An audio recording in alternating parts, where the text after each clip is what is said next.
చిన్న ఇంజెక్షన్ ద్వారా మోకాలు మరియు నడుము నొప్పులకు దీర్ఘకాలిక పరిష్కారం. డాక్టర్ ప్రకాష్ గుడిపూడి. సంప్రదించండి. ఎలైడ్స్ pain and pain management centre, Hyderabad. Nizamabad జిల్లా ఆర్మూర్ మండలం అంకాపూర్ గ్రామానికి చెందిన పైడి రాకేష్ రెడ్డి ప్రస్తుతం ఆర్మూర్ ఎమ్మెల్యేగా కొనసాగుతున్నారు. ఆర్మూర్ ఎమ్మెల్యేపై మాజీ ఎమ్మెల్యే జీవన్ రెడ్డి ఆర్టీవీ స్టూడియోలో వ్యాఖ్యలకు సంబంధించి అంకాపూర్ గ్రామస్తులు ఉన్నారు. అసలు జీవన్ రెడ్డి చేసిన వ్యాఖ్యలను ఖండిస్తున్నారు అంకాపూర్ గ్రామస్తులు. ఏదైతే చెట్టుకు కట్టేసి కొట్టారని చెప్పి, అదేవిధంగా గ్రామంలో తనకు 3 భార్యలని చెప్పి ఏదైతే మాజీ ఎమ్మెల్యే జీవన్ రెడ్డి చేసిన ఆరోపణలు గ్రామస్తులు ఉన్నారు. వారు అసలు ఏమంటున్నారు, గ్రామస్తులు ఎలాంటి జీవన్ రెడ్డి చేసిన ఆరోపణలు నిజమా అబద్ధమా అనే అంశానికి సంబంధించి వారు చెప్పండి. ముఖ్యంగా నిజామాబాద్ జిల్లాకు సంబంధించిన ఆర్మూర్ అంటేనే ఎంతో పెట్టింది పేరు. అంకాపూర్ గ్రామం దేశంలోనే ఆదర్శంగా ఆ రోజుల్లో ఉంది. ఇప్పటికి కూడా అలాంటి నియమ నిబంధనలు అంకాపూర్ గ్రామంలో పాటిస్తారని తెలుస్తుంది. అయితే ఆర్మూర్ మాజీ ఎమ్మెల్యే జీవన్ రెడ్డి ప్రస్తుత ఎమ్మెల్యే రాకేష్ రెడ్డిపై ఆరోపణలు చేశారు ఆర్టీవీ స్టూడియోలో. దాన్ని అంటే ఏదైతే 3 భార్యలు అనే అంశాన్ని కానీ, అదే చెట్టు కట్టేసి కొట్టారని చెప్పి, అదేవిధంగా దుబాయ్కి పారిపోయాడని చెప్పి ఆరోపణలు చేశాడు జీవన్ రెడ్డి. దాన్ని మీరు ఏమంటారు? అది పూర్తి రాకేష్ రెడ్డి ఎలాంటి వాడు? రాకేష్ రెడ్డి మామూలుగా ఇప్పుడు అందరిలాగానే మనలాగానే చిన్నప్పటి నుంచి కష్టం చేసుకుంటూ పైకి వచ్చిన వ్యక్తి. అక్కడ ఆయన జీవితం దుబాయ్లో కారు డ్రైవర్గా కూడా పనిచేసినప్పటి నుండి మాకు ఊహ తెలిసినప్పటి నుండి మేము చూస్తున్నాం. అక్కడ నుండి అంచెలంచెలుగా వ్యాపారంలో ఎదిగి సామాజిక స్పృహ ఉంది. ఇక్కడ ఉన్న ఎంతోమందికి విదేశాలకు పంపి చదువులకు డబ్బులు ఇవ్వడం కానీ, ఇక్కడ సేవా కార్యక్రమాలు చేపట్టడం కానీ చాలా సంవత్సరాల నుంచి కొనసాగిస్తుండు. అదే టైంలో ఇక్కడ ఏదైతే ఊర్లో కట్టేసి కొట్టిర్రు అనేది అది పూర్తి అవాస్తవము. ఇవన్నీ అంటే ఇక్కడ ఏదో కావాలని చేసే ఆరోపణలు తప్పించి ఇవి ఆయన వ్యక్తిగత జీవితాన్ని మచ్చలేవు. దానికి నిదర్శనమే ఇక్కడ అంకాపూర్లో 3000 ఓట్లు ఆయన కేసీరంటే ఎంత ప్రేమ ఉంటే ఆయన మీద ఆ ఊరంతా స్పందించింది. అది గమనించాలి. ముఖ్యంగా రీసెంట్లీ ఎలక్షన్ జరిగినాయి కదా, అక్కడ జరిగింది కదా అది. ఈ పదే అబద్ధాలని అవాస్తవాల్ని ప్రచారం చేసుకుంటూ జీవన్ రెడ్డి ఈయన మీద వ్యక్తిగత ఆరోపణలు ఏదైతే చేస్తుండో అది పూర్తి అవాస్తవము. అవన్నీ పిచ్చి ప్రేలాపనలు. అయితే జీవన్ రెడ్డి అంకాపూర్లో నివాసం ఉంటున్నాడు. అయితే జీవన్ రెడ్డి ఆర్టీవీ స్టూడియోలో చెప్తున్నాడు నేను ఆర్మూర్ వాసిని అని చెప్తున్నాడు. జీవన్ రెడ్డి ఎక్కడ ప్రాంతం వాడు? జీవన్ రెడ్డి స్థానికేతరుడు. మా కాన్స్టిట్యూన్సీకి సంబంధించిన మనిషే కాదు.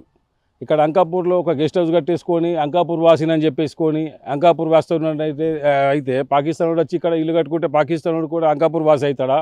కాదు కదా. ఇక్కడ ఆయన ఇప్పుడు అంకాపూర్ వాస్తవుడు అంటే అంకాపూర్లో మేము చనిపోతే మా చెరువులో కాలేస్తారు. ఆయనని ఇక్కడ చెరువులో కాలేస్తారా? అది అంకాపూర్ కాదు ఆయనది. అంకాపూర్ అని ఒక బ్రాండ్ను ఉపయోగించుకునే ప్రయత్నంలో ఇక్కడ అంకాపూర్ అని చెప్పుకుంటున్నాడు. అంతే తప్పించి అంకాపూర్గా వాస్తవుడు కాదు. అంటే అంకాపూర్ దేశంలోనే ఉన్నత గ్రామ పంచాయతీగా ఎప్పుడో అయింది 83లో. అప్పుడు కూడా అంకాపూర్కు దేశంలో ఎంతో పేరుంది. ఆ పేరుని ఉపయోగించుకొని ఆయన అభివృద్ధి చెందేందుకు కూడా ఈ ప్రయత్నం చేస్తున్నాడు అంటారా? ఈ అంకాపూర్ పేరును ఉపయోగించుకునే కేసీఆర్ దగ్గరన ఎక్కడైనా ఇక్కడ ఉన్న నాకు సంబంధాలు ఉన్నాయి, ఇక్కడ నాకు ఇల్లు ఉన్నది, వ్యాపారాలు ఉన్నాయి, ఇవ్వని చెప్పుకుంటూ ఇక్కడ క్రెషర్ ఉంది, ఎవరిని చెప్పుకుంటే అంకాపూర్ అని చెప్పుకునే ప్రయత్నం చేస్తుండు. కానీ ఆయనది అంకాపూర్ కాదు. అక్కడ బాల్కొండ కాన్స్టిట్యూన్సీకి సంబంధించిన జాన్కంపేట వాసి. కానీ ఇక్కడికి వచ్చేసి ఇక్కడ ఒక గెస్ట్ హౌస్ కట్టేసుకుని అది అంకాపూర్ అని చెప్పేసుకున్నాడు. ఇక్కడ అంకాపూర్ ప్రజలు ఎవరు విశ్వసించరు. ఆయన అబద్ధాలని ప్రచారం చేస్తే ఇక్కడ ఉన్న ప్రాంతాలను మొన్ననే బుద్ధి చెప్పిర్రు. అది ఇంకా ఆయన ఫ్యూచర్లో కూడా రాజకీయ నాయకుడు కాబట్టి భవిష్యత్తులో వాస్తవాలుగా ప్రచారం చేసేయడం కరెక్ట్ కాదు.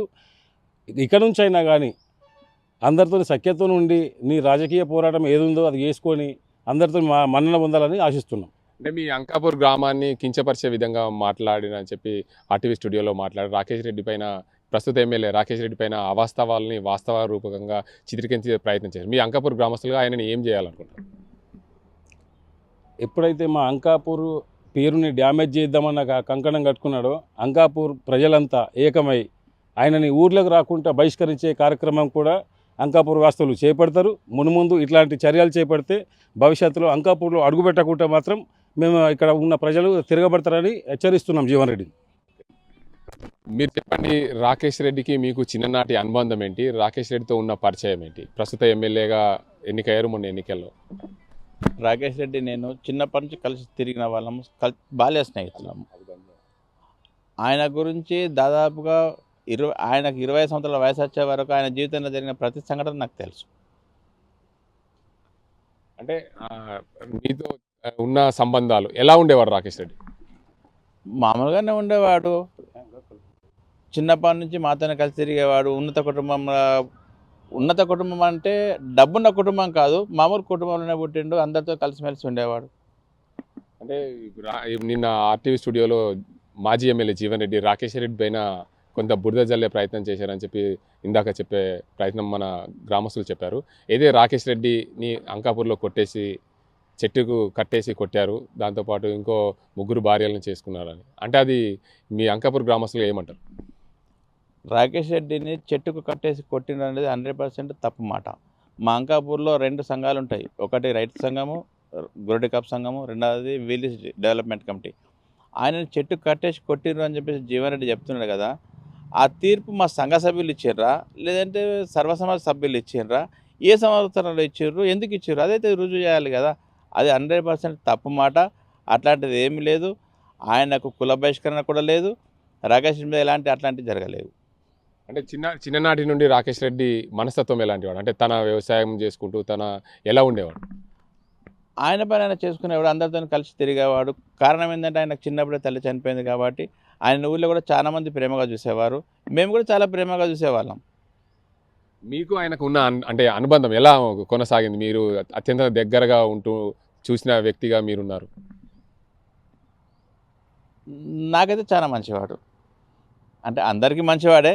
దాంట్లో నేను దగ్గరగా ఉన్నాను, బాల్య స్నేహితుని కాబట్టి చాలా మంచివాడు. మేము కలిసి తిరిగినాము. కొన్ని సందర్భాల్లో ఒక చాక్లెట్ ఇద్దరం తిన్న రోజులు కూడా ఉన్నాయి. అంటే బాల్యంలో తిరిగారు కదా, అంటే అప్పుడు మీకు బాల్యంలో కలిసి తిరిగిన సందర్భాల్లో అంకాపూర్ గ్రామస్తులు ఒకే దగ్గర ఉండి తిరిగే నా పరిస్థితుల్లో వాళ్ళకు అమ్మ నాన్న లేరు అని మీరు అన్న పరిస్థితి అంటే ఆ వయసులో మాకు కూడా తెలియదు. అంటే ఆయనకు తల్లి లేదనే విషయం తెలుసు, కానీ మరి అంత సామాజిక స్పృహ మాకు కూడా ఉండదు. ఎందుకంటే మేము ఆయన ఇద్దరం ఒకటే ఏజ్, నాకంటే ఆయన 1 సంవత్సరం 2 సంవత్సరాలు పెద్దవాడు. మాకు ఇంత ఆలోచించే ఏజ్ కూడా లేదు ఆ టైంలో. అందరు అనేవాళ్ళు తల్లిదండ్రులు లేరు కదా, ప్రేమలతో చూడాలని. మా అమ్మ నాన్నలకు కూడా తెలుసు. మా నాన్న వాళ్ళ నాన్న స్నేహితులు, మా పెద్దబాబు వాళ్ళ నాన్న స్నేహితులు. ఆ విషయంలో మాకు తండ్రుల నుంచి కూడా మా సన్నిహిత్యం కొనసాగింది. అంటే రాకేష్ రెడ్డి గల్ఫ్ పోయాక ఇక్కడ దెబ్బలు వాడి గల్ఫ్ పోయాడని చెప్పి జీవన్ రెడ్డి ఆరోపించారు. గల్ఫ్ పోయి రాకేష్ రెడ్డి ఏం చేశారు? అంటే ఇందాక డ్రైవర్గా పనిచేశాడు, తన ఆస్తులు కూడా అమ్ముకుని ఏజెంట్గా ఉన్నప్పుడు తన డబ్బులు కూడా కట్టాడని చెప్పారు. ఏజెంట్గా ఉన్నప్పుడు డబ్బులు కట్టిండా? అంటే డబ్బులు అంటే తన నష్టపోయినా కానీ ఇతరులకు కట్టాడు, తన నష్టపోయాడని చెప్పి విషయం అది కాదు. ఆయన కుటుంబ పరిస్థితుల వల్ల గల్ఫ్ బతకడానికి వెళ్ళిండు, లేబర్గా పనిచేసుకున్నాడు, డ్రైవర్గా చేసిండు. అవసరమైతే బాత్రూమ్లు కూడా కడిగిండవచ్చు, నేనేం కాదన్నాను. కానీ అంకాపూర్లో ఆయన ఎవరికి డబ్బులు ముంచలేదు, ఆయన మీద ఎలాంటి ఆరోపణలు లేవు. ఆయనను ఎప్పుడు కూడా వెలయ్యలేరు సంఘం నుంచి. అంటే ఇప్పుడు జీవన్ రెడ్డి చేసిన అసత్య ఆరోపణలు అయితే జీవన్ రెడ్డి ఆ మాటలు చేసినందుకు మీ అంకాపూర్ గ్రామస్తులు కేవలం వ్యక్తిగతంగా ఆయన మీద బురద జల్లే ప్రయత్నం తప్ప దాంట్లో వాస్తవాలు లేవు. అంకాపూర్లోనే చాలా కట్టుబాటుతో కూడుకుంటారు. ఆయన చేసిన ఆరోపణలు ఏదైతే ఉందో జీవన్ రెడ్డి నిరూపించలేడు, అది వాస్తవం కాదు. ఇప్పుడున్న పరిస్థితుల్లో అంకాపూర్ గ్రామస్తులే అవసరమైతే జీవన్ రెడ్డికే గ్రామ బహిష్కరణ వేస్తారు. అంటే మీ గ్రామస్తుడే కాదు కదా, ఎట్లా? ఆయన మా గ్రామస్తుడే, మేము చెప్పినామా? ఆయన ఆధార్ కార్డు, ఆయన పచ్చనాడు కూడా గ్రామస్తుడు. అంకాపూర్లో పెట్రోల్ పంప్ చెప్పుకుంటాడు తప్ప మాకు ఆయన మా గ్రామస్తుడే. మేము గుర్తించాము కూడా ఆయన అంకాపూర్.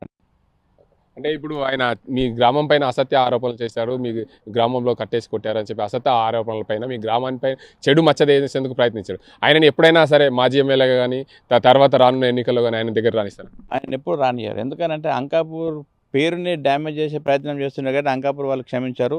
అంకాపూర్ వీడీసీ కానీ సంఘం కానీ ఆయన యాక్షన్ తీసుకుంటారు. ఇట్లాంటి ఆరోపణలు చేయొద్దు కదా, ఏదైనా ఉంటే నిజం చెప్పు. సార్ మీరు చెప్పండి, ముఖ్యంగా రాకేష్ రెడ్డికి మీకు అంటే మీరు ఆయనతో కలిసి ఉన్న పరిస్థితులు కానీ ఇటీవల కాలంలో ఆర్మూర్ మాజీ ఎమ్మెల్యే ప్రస్తుత ఎమ్మెల్యే రాకేష్ రెడ్డి పైన ఆరోపణల పైన మీరేమంటారు? ఫస్ట్ ఆఫ్ ఆల్ ఏంటంటే రాజకీయంగా ఉన్న వాళ్ళు రాజకీయంగా ఎదుర్కోవాలి, ఏదైనా రాజకీయ ఆరోపణలు చేసుకోవాలి. వ్యక్తిగత దూషణలు చేసి వీళ్ళు చేసే పదవులకు వాళ్ళ గౌరవానికి భంగం చేసుకోకూడదు. ఆయన కూడా 10 సంవత్సరాలు ఎమ్మెల్యేగా చేసిండు. ఇప్పుడు ఒక ప్రస్తుత ఎమ్మెల్యేను ఒక విమర్శ చేసేటప్పుడు సద్విమర్శగా ఉండాలి. అట్లనే కానీ లేనివి ఉన్నట్టు ఉన్నవి లేనట్టు కల్పితాలు చెప్పకూడదు. ఆయన ఏం చెప్పుకుంటుండో జీవన్ రెడ్డి, నేను అంకాపూర్ వాస్తవ్యుని. నువ్వు అంకాపూర్ వాస్తవ్యుడు అయితే నువ్వు 2 సార్లు ఎమ్మెల్యే అయినావు, ఈసారి ఓడిపోయినావు. 3 ఎలక్షన్లు తెలంగాణ వచ్చిన నుంచి జరిగినాయి కదా, ఎక్కడ ఓటేసినావు? నువ్వు అంకాపూర్ వాడివే కదా, ఒకసారి ఓటేసింది నిరూపించుకో. నీకు government of Telangana, Indian government Aadhaar card ఇస్తుంది. ఏ విలేజోడు నీ ఆధార్ కార్డు షో అయ్యి ఏది పడితే అది పిచ్చి పిచ్చి ఆరోపణలు చేయొద్దు. ఈయనని గ్రామ బహిష్కరణ రాకేష్ రెడ్డిని చేసిందని ఎవరు చెప్పారు నీకు? రుజువు చేద్దురా విలేజ్కి వచ్చి. ఆయనని గ్రామ బహిష్కరణ చేస్తే ఆయన ఎకరం భూమిలో ఇల్లు ఎట్లా కట్టుకుంటాడు? పోనీ ఎకరం భూమిలో ఇల్లు కట్టుకున్నది కాక ఊర్లో 100 మందికి ఆర్థిక సాయం చేసిండు. ఒక్కొక్కరికి ఆరోగ్యం బాగాలేకపోతే పోయి సార్ అంటున్నంటే ఆయన తోచిన కాడికి ధన సాయం చేసిండు, హాస్పిటల్లో చూయించిండు, ఆపరేషన్లు చేయించిండు. ఎంతోమంది పిల్లలు గరీబులు ఉంటే వాళ్ళ కోసం బ్యాంక్ డిపాజిట్లు చూయించిండు. ఆయన పేరు మీద ఇప్పుడు కొంతమంది అమెరికా పోయినరు, కెనడా పోయినరు, ఆస్ట్రేలియా పోయినరు. ఆయనకు తోచిన సాయం చేసిన వాళ్ళ మీద ఇట్లాంటి మాటలు మాట్లాడద్దు కదా. ఇంకోటి ఏంటంటే నువ్వు వ్యక్తిగతంగా ఆయనకు భార్యలు భర్తలు ఇవి మాట్లాడేటివా? సొసైటీలో అది గౌరవాన్ని ఇచ్చేది కాదు కదా. నువ్వు ఏదన్నా ఉంటే ఆయనకు భార్య లీగల్గా ఉంటుంది, ఆయన ఒక్కరిని చేసుకొని వదిలేస్తే కోర్టుకు పోతుంది, లేదంటే పోలీస్ స్టేషన్ పోయి కేసు చేస్తుంది.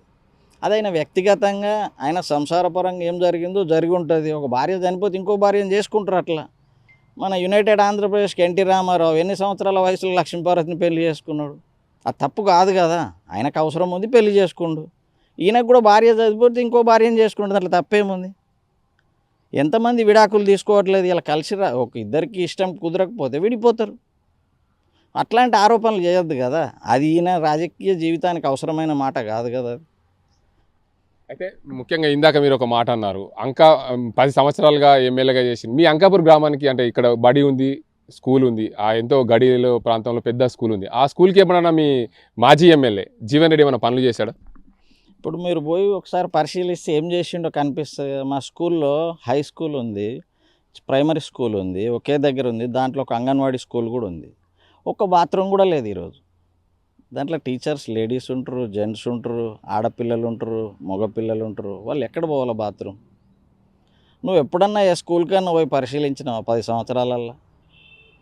సరే నేను అంకాపూర్ అని చెప్పుకుంటున్నావు. మరి అంకాపూర్లో ఉన్న ఏదైనా బడిని కానీ, అంగన్వాడీ కేంద్రాలు కానీ, నువ్వు హెల్త్ సెంటర్ని కానీ ఏమైనా పరిశీలించినావా? పోయి ఒకసారి స్కూల్ని పరిశీలించు. ఒక బాత్రూమ్ లేదు ఈరోజు. ఇది నీ పరిపాలన విధానం. ఏదన్నా మాట్లాడితే పరిపాలనకు సంబంధించిన దాని మీద ఆరోపణ చేయాలా? దానికి వ్యక్తిగతంగా ఇంటికి భార్యది పిల్లలది ఇట్లాంటివి మాట్లాడడం గౌరవం కాదు. వ్యాపారం అంటావా? నువ్వేం చేసుకున్నావు నీ వ్యాపారం, ఆయన ఏం చేసుకుంటావు ఆయన వ్యాపారం. లైసెన్స్ ఉంటేనే చేయనిస్తారు. ఏమైనా స్మగ్లింగ్ చేస్తారు ఎవరన్నా? పోనీ పోలీస్ డిపార్ట్మెంట్ లేదా, గవర్నమెంట్ లేదా? ఆయనకి లైసెన్స్ ఉంటేనే ఎర్రచందనం ఎక్స్పోర్ట్ చేస్తుండు. లైసెన్స్ లేనిది ఎట్లా చేస్తాడు చెప్పండి? నువ్వు క్రషర్ పెట్టినావు, క్రషర్ని నువ్వు ఎమ్మెల్యే ఓడిపోయిన తెల్లారు ఎందుకు బంద్ చేసినావు? ఓ తప్పు చేస్తేనే కదా బంద్ చేసేది. ఎందుకు నడిపించట్లేదు క్రషర్ని?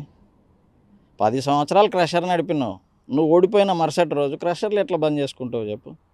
నువ్వు న్యాయపరుడివే కదా. అట్లా ఉండాలి ఏదైనా మాట్లాడితే. కానీ ఇదేంది తప్పుడు ఆరోపణలు? ఇది ఒక విలేజ్ని కించపరచడం, అగౌరవపరచడం అది మంచిది కాదు. ఎందుకంటే ఆయన ఆ తప్పుడు ఆరోపణలు సరిదిద్దుకొని మీకు మళ్ళీ టీవీ ద్వారా ఎక్స్ప్లెనేషన్ ఇవ్వాలా. నేను పొరపాటు పడ్డాను, ఏదైనా జరిగింది పొరపాటు అంటే పొరపాటును అంగీకరించండి. లేదంటే విలేజ్లో నీకు వ్యతిరేకత వస్తుంది, దాని పరిణామాలు తీవ్రంగా ఉంటాయి. ఏమన్నా నీకు మళ్ళీ ఏదైనా కానీ చెడే కదా జరిగేది. అంటే మీ అంకాపూర్ గ్రామం ఎంతో దేశంలో పేరు ప్రతిష్టలు కలగాలి. ఈ గ్రామం పైన మచ్చేయడం అంటే మీకు ఎలా అనిపిస్తుంది? అంటే బాధగా అనిపిస్తలేదు? బాధ అనిపిస్తుంది. ఆయన దాన్ని సరిదిద్దుకుంటాడేమో అని ఆశిస్తున్నాం. ఆయన సరిదిద్దుకోలేని పక్షంలో విలేజ్ ఏ రోజన్నా ఒక నిర్ణయం తీసుకుంటుంది. ఈయన మనందరిని అగౌరవపరిచండి ఇట్లా తప్పుడు ఆరోపణలు చేసి దానికి పర్యవసానం ఆయన అనుభవిస్తాడు. అంటే ఆయన నేను సరిదిద్దుకుంటాడేమో అని అనుకుంటున్నాం మేము. మొత్తంగా చూసుకోవచ్చు, ఏదైతే మాజీ ఎమ్మెల్యే జీవన్ రెడ్డి ప్రస్తుత ఎమ్మెల్యే రాకేష్ రెడ్డిపై చేసిన ఆరోపణలు అవాస్తవం. ఏదైతే లైసెన్స్డ్ ఉన్న కంపెనీలతోనే తాను వ్యాపారం చేసుకున్నాడు. ఏదైతే లైసెన్స్ లేకుండే వ్యాపారం చేస్తే చట్టాలు ఉన్నాయి, పోలీసులు ఉన్నారు, ప్రభుత్వం ఉంది, వీటన్నిటిని కూడా చూసుకుంటారు. ఏదైతే అంకాపూర్ గ్రామంలో కట్టేసి కొట్టారనేది ఎక్కడ మా గ్రామంలో అలాంటి ఘటనలు జరగలేదు. మా గ్రామం పూర్తిగా నియమ నిబంధనలతో ఉంటుంది. ఎప్పుడైనా సరే అలాంటి ఘటనలు జరిగినప్పుడు దానికి అంతటి సంబంధించి ప్రూఫ్ చూపించాలి. కానీ మా గ్రామంలో అలాంటి ఘటనలు కూడా జరగలేవు, కొట్టలేదు, ఎవరిని చెట్టు కట్టేసి అసలు కొట్టిన వాస్తవమే అది కాదు. జీవన్ రెడ్డి కేవలం అసత్య ఆరోపణలు దాన్ని సత్యం చేసేందుకు ప్రయత్నాలు చేశారు. ఆర్టీవీ వేదిక ద్వారా ఆ జీవన్ రెడ్డి చేసినవన్నీ అవాస్తవాలని చెప్పి గ్రామస్తులు అంటున్నారు. ఇది ఇక్కడ పరిస్థితి. ఓటు మరిన్ని వీడియోస్ కోసం ఛానల్ ని సబ్స్క్రైబ్ చేయండి. లేటెస్ట్ అప్డేట్స్ కోసం వాట్సాప్ ఛానల్ ని ఫాలో చేయండి. అండ్ లింక్ డిస్క్రిప్షన్ లో ఉంది.